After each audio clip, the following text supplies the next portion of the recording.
and claw feet, both of which I have. Right, both of which I have, and wanted to avoid surgery to correct them while I continued with my running. As it happens, it was forced upon me.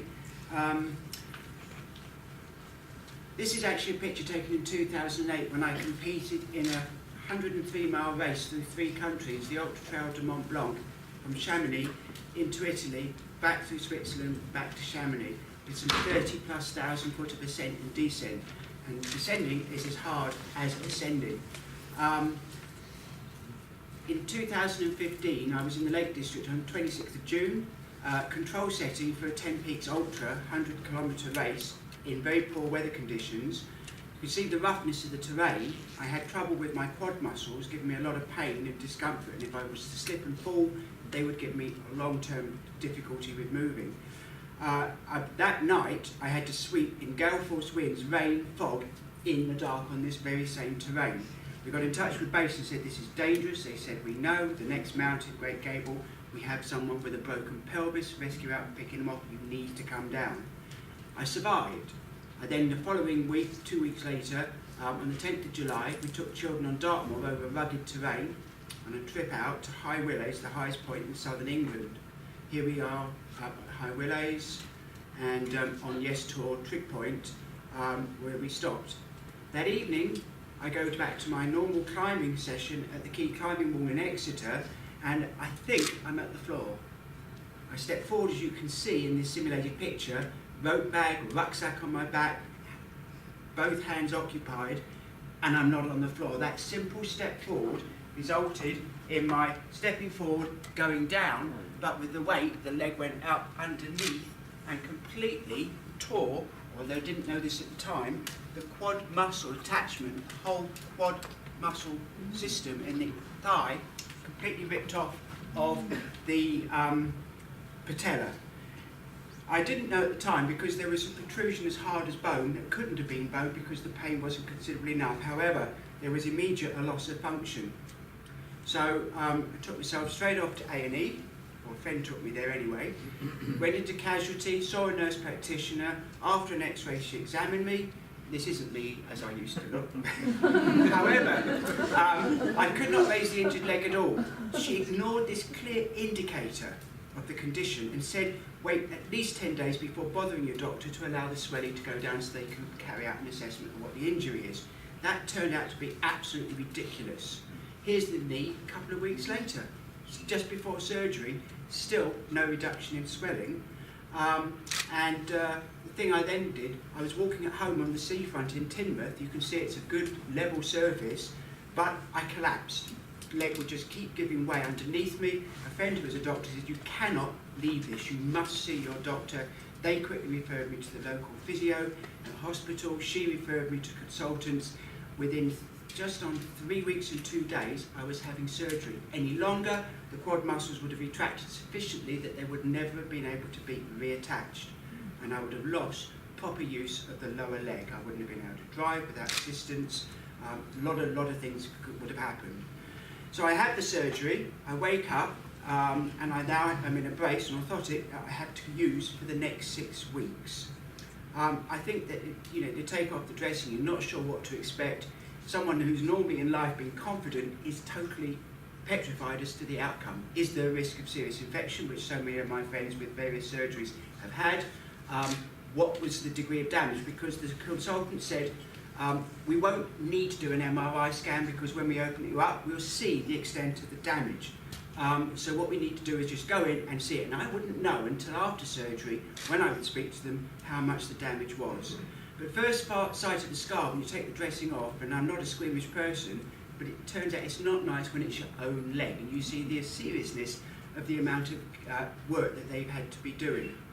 It's important to look at the notes, because if you understand your injury, you can understand what it is you need to do, and your physios, people that you might be paying outside of the National Health as well to give you professional advice, need this information.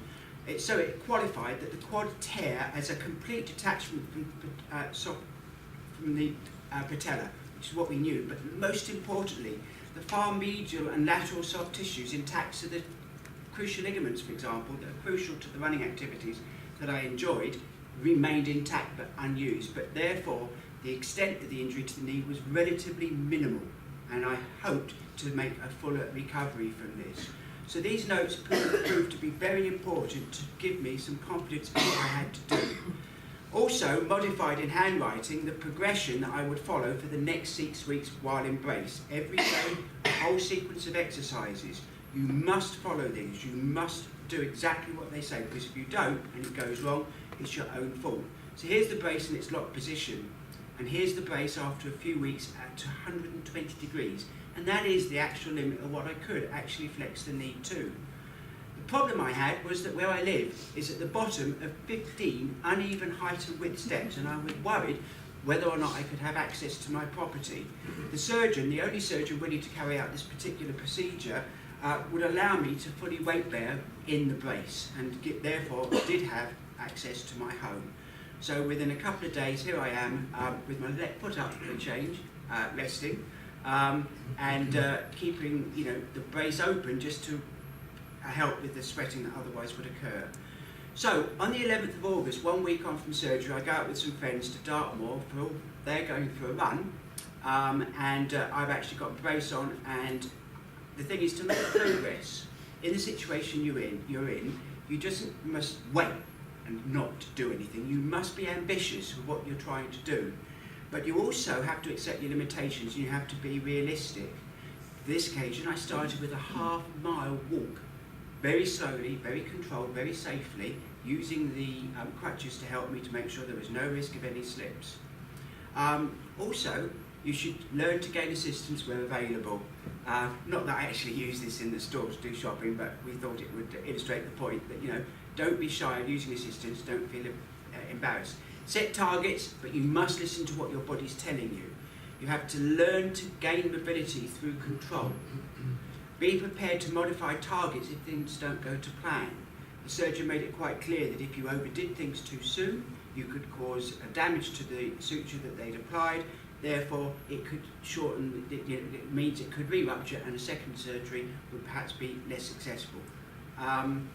So this is the sort of progress. 11th of August, a few days on after the previous picture, you can see there's some healing. There's a little bit of seepage that's taking place 2 weeks after, 31st of August. And still, you've got to be careful to keep it clean, keep it dressed, so there's no risk of infection. The 6th of September, we now have a significant amount of healing.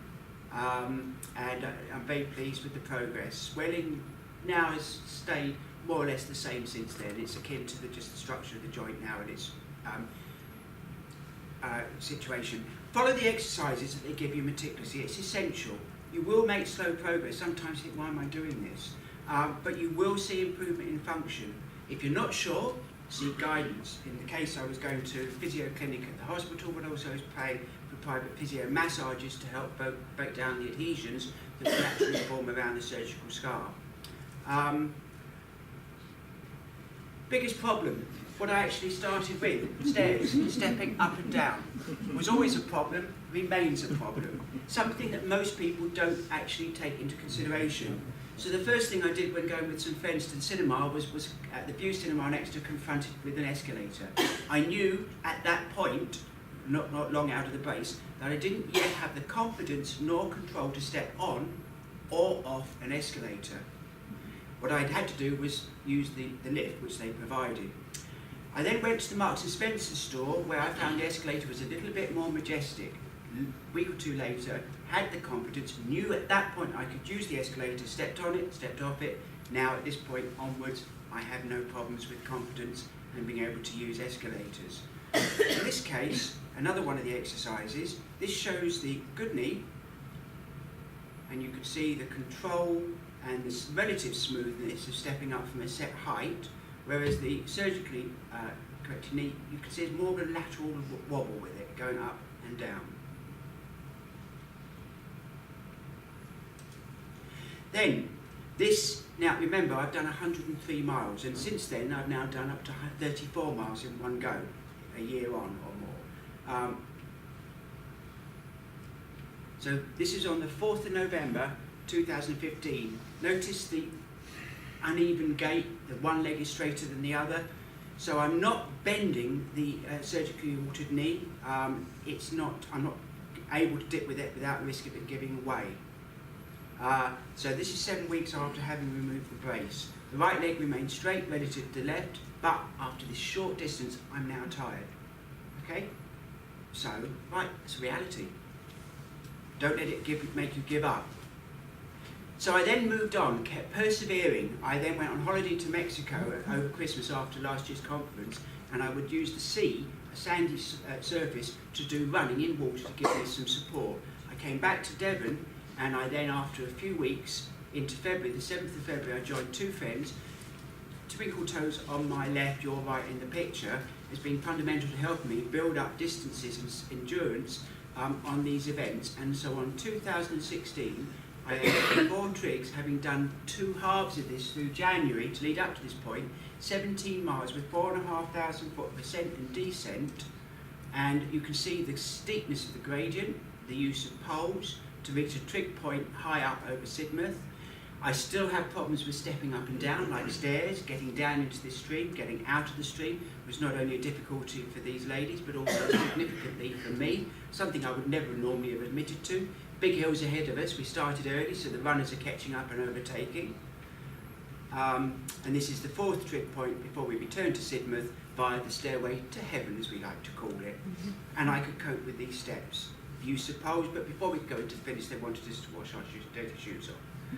So here we are now, a week later, back on the south coast, near Brixham, again still using poles. You must get up this hill safely because behind me is a nice long drop straight into the sea. And in February, it's quite cold. So to maintain motivation, you need to find events that challenge and provide interest. So here we are, I'm doing an event called the Delicious Dart. And this run involves a number of about 15 miles with about 15 gourmet food stops.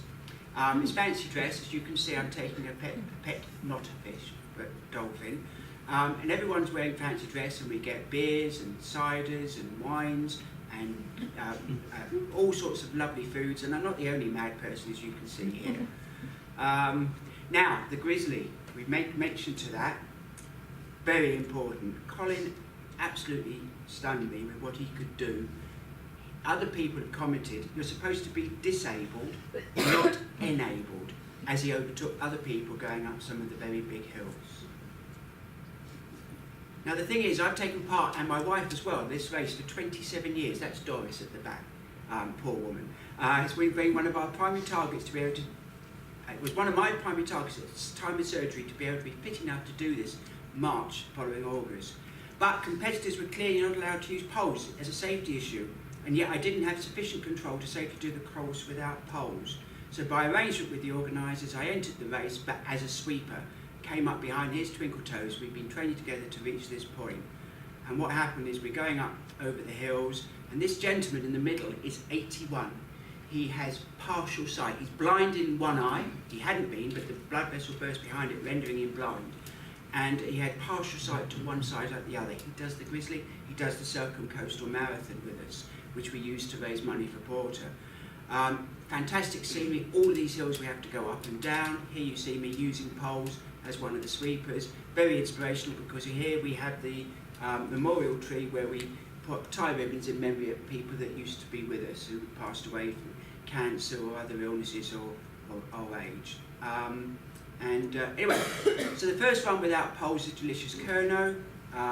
It's actually this time a beautiful run in Cornwall, and they provide a lot of luxury items of food, as you can see, green tea. I took my own personal doctor with me in this case, Dr. Rampersay from Honiton. He happened to just be there, but I didn't.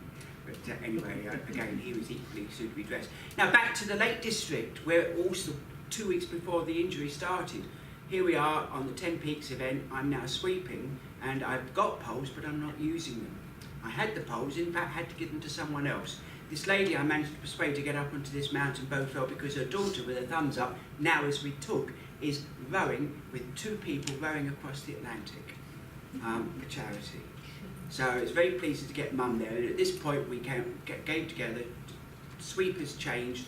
We then got a water stop here and rain net control. I must rush on. Now this is showing me running in August, an event called the Dartmoor Volcano Run. Notice I'm leaning to the left. It's the second time in our race, but this time over wet and tusky ground. You would expect this to make me slower, but I'd knocked 5 minutes off the first 10 miles of the week before. This shows the symmetry that I would expect, and in fact I am way outside of the 52% deviation. This data comes from the watch, and you can see how I'm tending to place the left foot on the ground for longer than the right. So the right foot, the surgically treated foot, isn't being used very much. But on a 30-mile event, you can see up to 5.5 hours, the left foot's doing a lot of the work, but it said, I've had enough. The right foot, after that, was capable of taking over, which the physio said to me goes to show that it has the capability. So, a year on from that first video of me running. Still not perfect,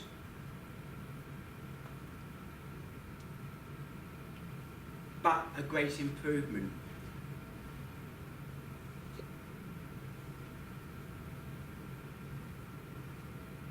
So, this was last Sunday, Bigton blistered 10 miles, 27th of November. I'm no longer leaning to the left. The mechanics allow better progress. In 4 months, I've dropped 48 minutes for 10 miles. So I've gone from 2 hours 47 on the 8th of August to 1 hour 59 on the 27th of November. If I went week by week, it's hard to motivate yourself, day by day, week by week, but month by month, seeing your progress, this is what helps you persevere. As not my case, an amputation, as it were, but other people that have amputees, they need to find things that are going to motivate them and that they can have as targets, realistic targets, things that they can use to measure their progress. So, the surgeon said I would never get the same amount of flexion in the injured knee following surgery. He didn't allow for me climbing. The assistance of pulling up using my arms allowed the knee to take on more load and progressively increase the degree of flexion. So here you can see me at the key climbing wall in Exeter. See the amount of bend. The surgeon said I would never get this back. But by using the hands and to assist, you can see the extent that the knee is bent. Here we are. My next challenge for 2017 is to return to ski. Thank you.